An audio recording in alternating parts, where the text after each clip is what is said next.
আর আল্লাহও চায় আপনি আপনারা ছোট করেন। আল্লাহর এটা দেখতে বড্ড ভালো লাগে যে আমার বান্দা ছোট হয়ে থাকতে চায়।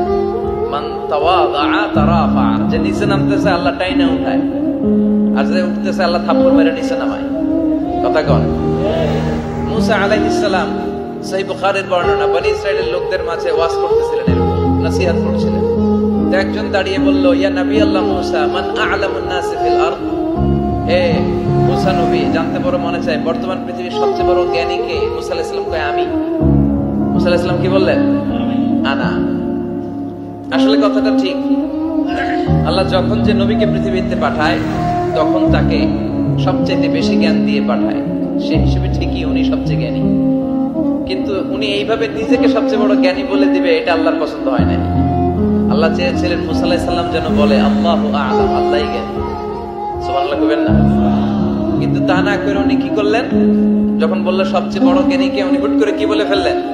আনা, আমি। আল্লাহ এটা পছন্দ করেনি। আল্লাহ ডেকে বললেন, মুসা, ইউ আর অ্যাবসলিউটলি রং, তুমি ভুল করেছো, তুমি সবচেয়ে জ্ঞানী নও, তোমার চেয়ে বড় জ্ঞানী আছে।